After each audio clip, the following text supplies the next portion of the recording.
ಬದುಕಿನಲ್ಲಿ ಸ್ನೇಹಿತರು ಅತಿ ಅವಶ್ಯಕ. ಎಲ್ಲ ಸಂದರ್ಭದಲ್ಲೂ ಕೂಡ ನಮ್ಮ ಭಾವನೆಗಳನ್ನು ಎಲ್ಲವನ್ನೂ ಕೂಡ ಎಲ್ಲರ ಹತ್ರ ಹಂಚ್ಕೊಳ್ಳಿಕ್ಕೆ ಆಗೋದಿಲ್ಲ. ಆದರೆ ನಾನು ಯುವಜನತೆಗೆ ಹೇಳೋದಿಷ್ಟೇ, ಬಹಳ ಮುಖ್ಯವಾಗಿ ನಾವು ಸ್ನೇಹಿತರನ್ನ ಮಾಡ್ಕೋಬೇಕಾದ್ರೆ ನಾವೇನು ಮಾಡ್ತೀವಿ ಅಂದರೆ, ಅವರ ಸೌಂದರ್ಯ, ಅವರ ಹಣ, ಅವರ ಅಂತಸ್ತು ಇವೆಲ್ಲವನ್ನೂ ಕೂಡ ನಾವು ಸ್ನೇಹಿತರನ್ನ ನೋಡಿ ಸ್ನೇಹಿತರನ್ನ ಮಾಡ್ಕೊಳ್ತೇವೆ.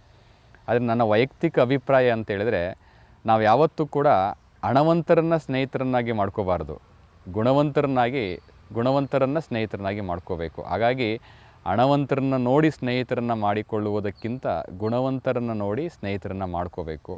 ಯೋಗವಂತರನ್ನು ನೋಡಿ ಸ್ನೇಹಿತರನ್ನು ಮಾಡ್ಕೊಳ್ಳೋದಕ್ಕಿಂತ ಯೋಗ್ಯವಂತರನ್ನು ನೋಡಿ ಸ್ನೇಹಿತರನ್ನು ಮಾಡ್ಕೊಳ್ಬೇಕು. ಅದು ನನ್ನ ವೈಯಕ್ತಿಕವಾದಂಥ ಅಭಿಪ್ರಾಯ. ನನ್ನ ಬದುಕಿನಲ್ಲೂ ಕೂಡ ಸಾಕಷ್ಟು ಸ್ನೇಹಿತರು ನನ್ನ ಬದುಕಿಗೆ ಆಧಾರವಾಗಿ ನಿಂತಿದ್ದಾರೆ.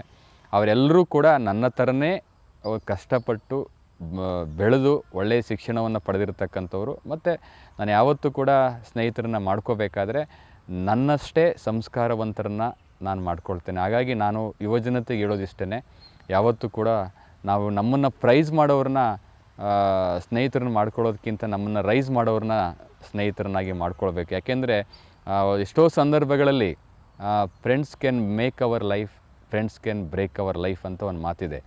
ಅವರು ನಮ್ಮ ಜೀವನದ ಸಾಧನೆಗೆ ಒಂದು ಶಿಖರವಾಗಿಯೂ ನಿಲ್ಬೋದು, ಆಧಾರ ಸ್ತಂಭವಾಗಿಯೂ ನಿಲ್ಬೋದು, ಮತ್ತು ಮುಳ್ಳಾಗಿ ಕೂಡ ನಿಲ್ಬೋದು. ಸೊ ಹಾಗಾಗಿ ಸ್ನೇಹಿತರನ್ನ ಮಾಡ್ಕೋಬೇಕಾದ್ರೆ ಭಾಳಷ್ಟು ನೋಡಿ ಸ್ನೇಹಿತರನ್ನ ಮಾಡ್ಕೋಬೇಕು. ಯಾಕೆ ಅಂತೇಳಿದ್ರೆ, ಇವತ್ತು ಒಂದು ಸಣ್ಣ ಗಿಡವನ್ನು ತಂದು ನಮ್ಮ ಭೂಮಿಗೆ ನಾವು ಗಿಡವನ್ನು ನೆಡುವಂಥ ಸಂದರ್ಭದಲ್ಲಿ ಆ ಮಣ್ಣಿನ ಪರೀಕ್ಷೆಯನ್ನು ಮಾಡ್ತೇವೆ. ಈ ಗಿಡ ಈ ಮಣ್ಣಿಗೆ ಸೂಕ್ತನಾ ಅಲ್ವಾ ಅಂತ. ಹಾಗಾಗಿ ನಾವು ಕೂಡ ಅಷ್ಟೇ, ನಾವು ಸ್ನೇಹಿತರನ್ನ ಮಾಡ್ಕೋಬೇಕಾದ್ರೆ ಅವರ ಗುಣವನ್ನು ನೋಡಿ ಅವರನ್ನು ಪರೀಕ್ಷೆಯನ್ನು ಮಾಡಿ ಸ್ನೇಹಿತರನ್ನ ಮಾಡ್ಕೋಬೇಕು. ಸ್ನೇಹಿತರು ಬದುಕಿಗೆ ಭಾಳಷ್ಟು ಮುಖ್ಯ ಅಂತ ನಾನು ಹೇಳಲಿಕ್ಕೆ ಇಚ್ಛೆಪಡ್ತೇನೆ.